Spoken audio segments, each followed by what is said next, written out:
Welcome back to Cheche. We're discussing the key events of the week as we count down to the general election in less than 2 weeks, I was reminded, with Dr. Peter Kagwanja of the Africa Policy Institute and Dr. Wandia Njoya, the head of Language and Arts Department at Daystar University. And so before the break, we were talking about ethnicity. You know, Dr. Njoya, you linked it to the presidential debate. Here's what some of our viewers are saying.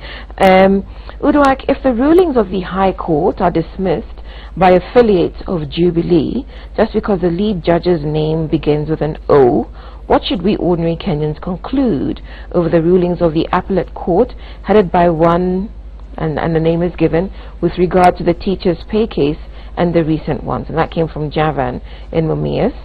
It's embarrassing to hear comments on Cheche that Kenya is still a young country after 50 years of independence. All leaders have let this nation down. The presidential debate was evil motivated, not sure about the construction of that sentence, to humiliate the sitting president. If not so, why separate the two? And then the truth of the matter is that this station is against the president for 0 reasons. The media should not blackmail Kenyans. We depend on you for information. Stop skirting around the issues. Tell us who the owners of that debate company are, then we can start from there. And the lady, Dr. Njoya, presumably, is making an important point that what people wanted is a form of stand-up comedy or a bullfight show. And this was in reference to the presidential debate.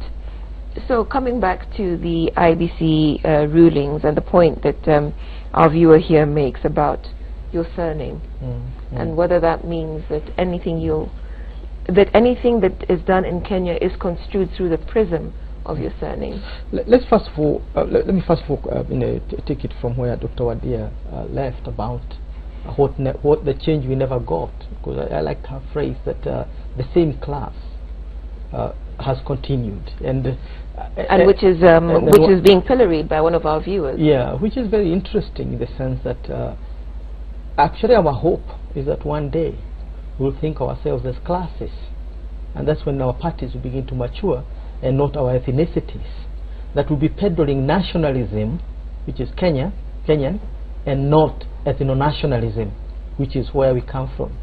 Now, but the point that both Dr. Njoya and Charles have made is that while you continue to have skewed development, the ethnicity, the tribe, will remain the place where you go to for rest, for sanctuary, that's what for support. That's what I wanted to make, that we need to make a distinction between two interpretations or consumption of the ethnic identity. The first is what we would call moral ethnicity. It is cultural. It's affiliational.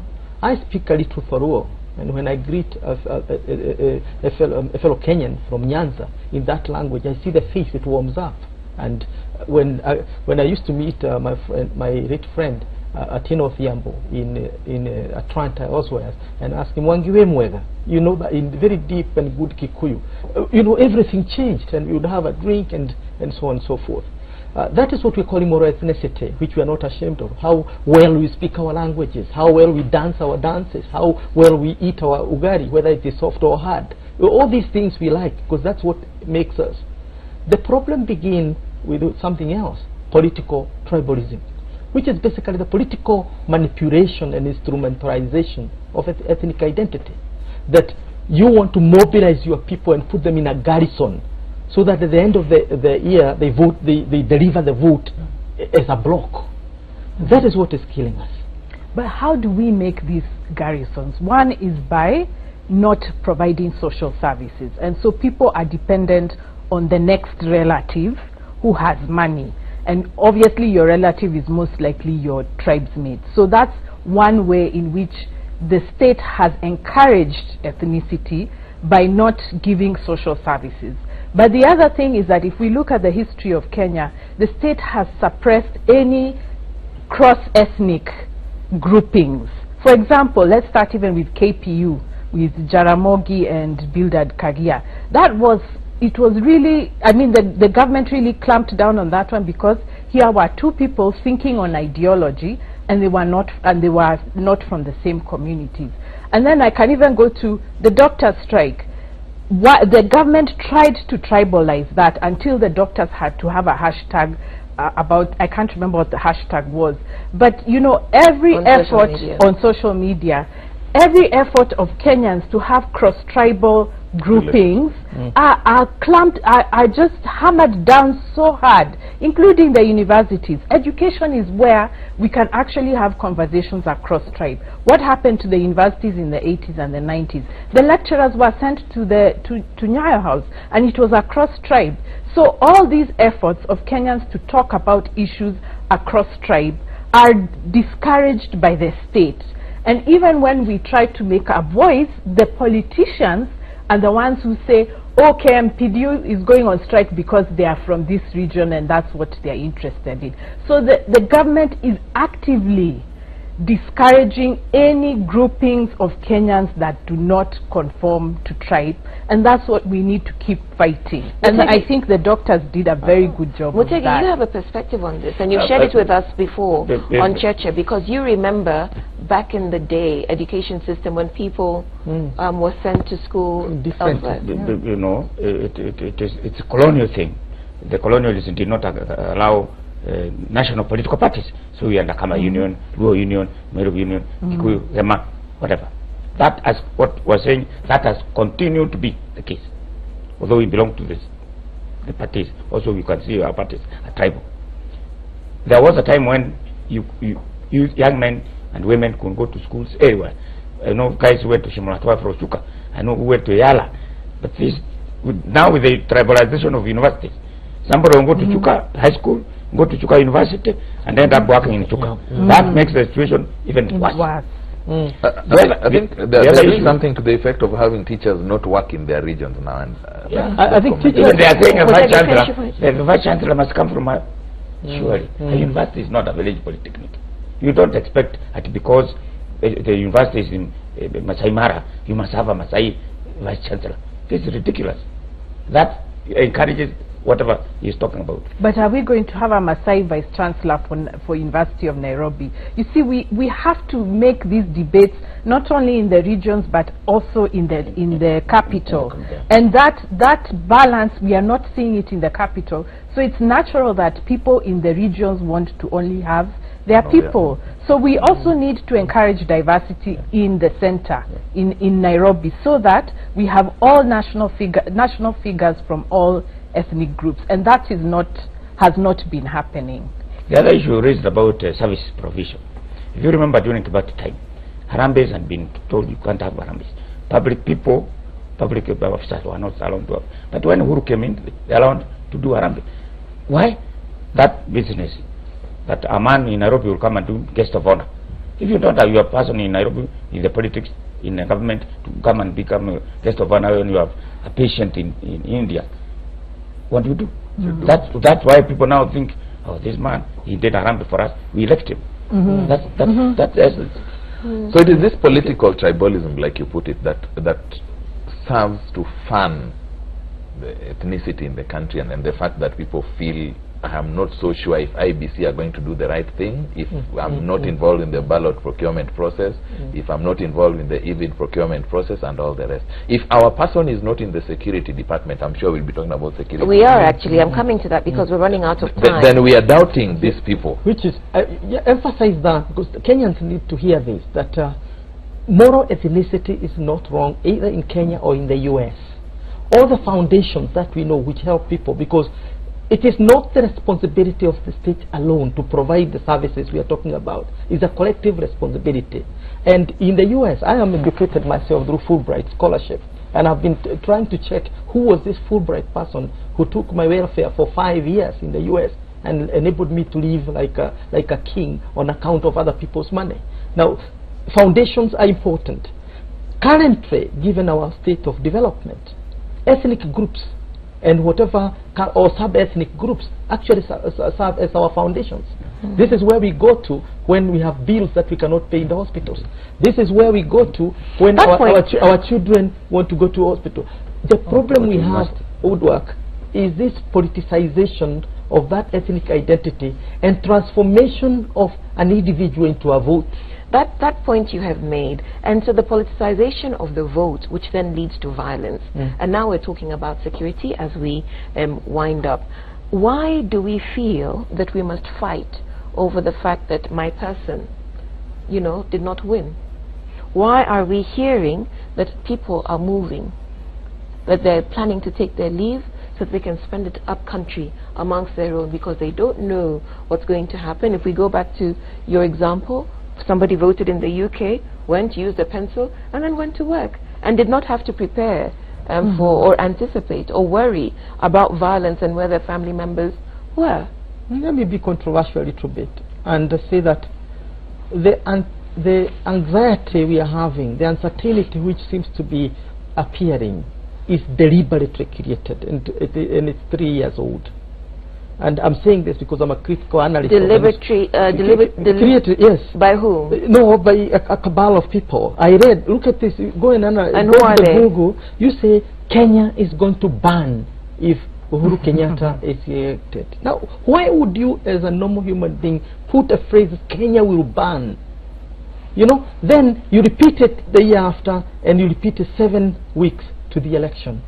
I mean, this is what is really putting it. Then, of course, you start these conspiracy theories about if so and so is going to leak the vote, and you're not even sure of what the amount of votes you are capturing. You're talking about things being stolen, and you don't even know what is being stolen.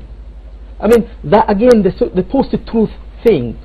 So, in other words, this sense of the coming anarchy, the coming violence is manufactured. I sense a side eye from Dr. Njoya. It's politically manipulated to create that environment. Okay, you are giving a side eye.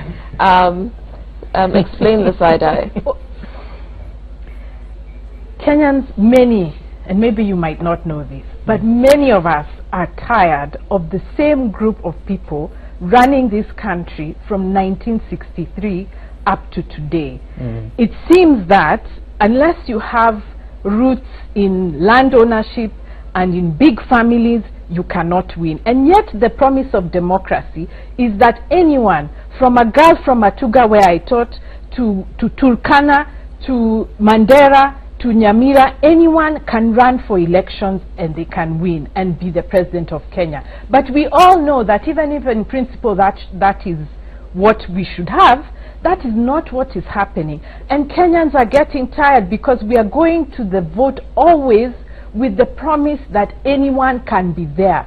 Yes, we can. We saw our son in the US become the president.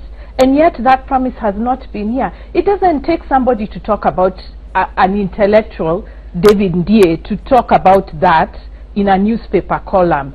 It's in the lives of every Kenyan. There was somebody who was telling me that some women, I can't remember from where, were asking her, you know, does it mean that us we don't have sons and daughters who can become president? How does a mother raise her child thinking that there's a cap? You can be anything except. And yet there are so many Kenyans who are growing up in this country. If they say, Mommy, I want to be president when I grow up, everybody will laugh and say, ha ha. You know, because we already know that this thing is because if that child goes to Mutegi will ask the child, where is your chopper? Exactly. So we are tired of that. Or how did you come here? How did you reach me? No. Yeah, from Mekatilili all the way to the Mau Mau, all the way to the second liberation. We have fought for everyone. Your argument might be countered this way. That we have Deputy President William Ruto, who was selling eggs on the roadside. And now he's Deputy President. And he's supposed to be Kenyan. How did he get there? How did he get there? Yeah. He started with YK92. We know what YK92 is. Yeah. And you see, what happens to somebody who doesn't get the eye of the president? So it's either you are born in a presidential family or you catch the eye of the president. We are 40, okay, let's say 22 million Kenyans. How many of them will get to State House, catch the eye of the president and run for office? And yet I know 9 and 10-year-olds who are saying they want to be president of Kenya. So what do? Do I start making an appointment to State House so that they can get there and start? Would work. It's not fair. And I think that's what Kenyans I think that is the insecurity and the angst of Kenyans. How does that translate, though, into Yes. violence and insecurity? How do we fix that? You see, politicians exploit that. They exploit this angst to say, look, you will never be because so-and-so is rigging. And of course, they believe because we haven't given our people the kind of education that can make them understand that this isn't about what the politician is telling you. You can make an analysis for yourself and you can see the problem is our social structures, our institutions and our social services. That is what needs to be fixed. So all these things are tied to each other, and until we have a good education system that gives people the thinking skills that they need to understand, the politicians are going to exploit our anxieties and our poverty. Dr. Kagwanja? Let me see. I think we need to be very conscious of the narratives we are projecting and the truth underpinning them. Except Uhuru Kenyatta, all our other presidents have been sons of very poor families. Kenyatta himself, the father, was an orphan, if you wish, right? Who brought himself up in this town. So his story, if you read his story, the earlier story, the Kenyatta before the presidency, it's a very interesting story. So we have 5 minutes to go. That's okay. The second is Moi Kibaki. He's a son of a peasant. You know that story. But he caught the eye of the president immediately after even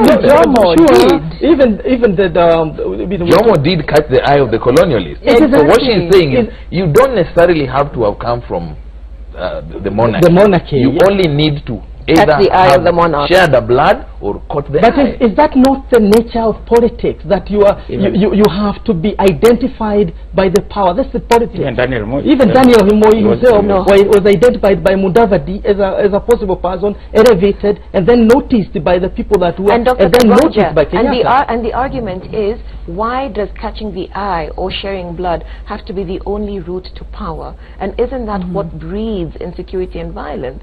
There's a security meeting taking place this morning for the IEBC and the various political parties and the security services. Why are we discussing security within the context of elections? That's not happening. In actual fact, Udwak, it's quite interesting. In my own understanding of the whole thing, the security apparatus seem to be more agile and more prepared and more vibrant than even IEBC. Look at the drills next to the garbage dump in Kisumu. How come we are not seeing the drills at Uhuru Park preparing to counter riots and other parts of the country? Because of what you are saying, political ethnicity. Divide people and tell them, if it's not one of our own, then it's not genuine. Why must security accompany elections in Kenya? But everywhere in the world, it's the role of the sitting government to protect the constitution. Therefore, the change of guard in every country is about the swearing in and handing over the instruments of power. When you have the instruments of power, you have on one hand to protect the constitution, on the other hand you are the bearer of the legitimate instruments of violence in order to assert the authority of the state. The problem we have in Kenya is that we have a narrative that we have projected over years. If you are shown the picture of a policeman and you are asked, who is this? They will say, oh, extrajudicial killing, oh, forced arrest, oh, corruption. This is the narrative we have in our mind. Isn't the problem in narrative? It's reality for so many people. It's a reality for Willie Kamau. It's a reality for so many young Kenyans from the slums. So for them, it's not theory, it's a reality that they have to deal with every day. So it is only natural for we the people, let me even speak on behalf of we the people. These are the narratives we want in the public. We don't want to be told, oh, I'll bring cops and I'll send people to Somalia when our sons are being killed in Isli. It's not right. The same narrative. And we want those narratives actually to be national, who not just elections? regional. Who should protect the election? It is the same narrative that the bearer of a monopoly to violence should change. That, look, don't look at me as the bearer of the monopoly to violence. Look at me as the person who protects. Yeah, that's the point. And I was struggling to find the thin line between the state as a monopoly to violence and the government. Right. There there isn't. Okay. Because that's why you have the swearing ceremony, and these are very serious philosophical issues. The That's a swearing philosophical ceremony issue. We're is talking about the the constitution no. and the instruments of We are, power. We're mixing there are things- we're certain mixing people things who up. are saying mobilization of policemen is intended to intimidate the people so that they do not They vote vote. to vote in certain areas. Is that is that a legitimate complaint that the policemen are being moved to areas where, according to That's your So- final intervention. I'll allow someone to respond to it, and then we close. okay, is that a case that police are being mobilized so that certain areas people may not turn out? Dr. Njay, I'll allow you to. I believe so. I mean, when you even look at the hotspots, they're already starting from the eastern border, or from the north all the way to Lamu.